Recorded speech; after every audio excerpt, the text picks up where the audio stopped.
هغه پیغله چې په کلاشینکوف له طالبانو سره وجنګېده.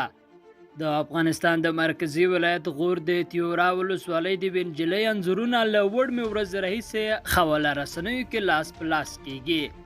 د ریپورټونو له مخې کله چې طالبانو د دې پیغلې په کور برید وکړ او مور او پلار یې ترې ووژل، نو دا پیغله د دې ډلې له وسلوالو سره ښکېله شوه.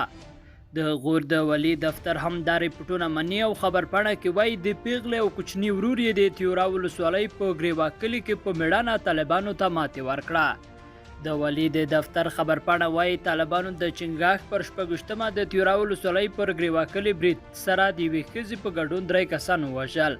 ویل کېږي 2 وژل شوي کسان محلي پولیس وو. د والي دفتر په خبره ته د طالبانو له دې برید وروسته د پیغلې او کوچني ورور یې ټوپک ته لاس کړ، له طالبانو سره وجنګېدل، دې ډلې ته یې مرګ ژوبله وړوله او له سیمې وویستل. د والي دفتر دا هم وایي چې د نښتې په ځای کې 2 طالبانو مړي هم پاتې وو. د حواله رسنیو ځینو کارانو دا پیغله اتله بللې او ان د هغې نقشي انځورونه هم خپاره کړي دي. د تیورا ولسوال محمد رفیق وایي د نجلۍ او ورور یې امن سیمې ته لیږدول شوي او اوس دوی له خطر سره مخ نه دي. تیورا د غریبانه امنه ولسوالي ده او څو ځلې د طالبانو حکومت ترمنځ لاس په لاس شوې ده.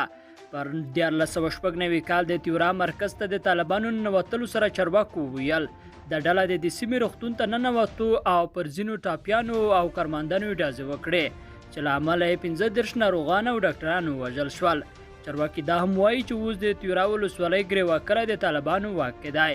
د غور پر ځینو سیمو د حکومت د واک نشتوالي له امله نامسؤل وسلوال هم ډیر شوي دي. د غور یو مدني فعال له نوم پرته وایي ممکن شخصي دښمنۍ هم د کار سبب وي. طالبانو تر اوسه په دې تړاو څه نه دي ویلي.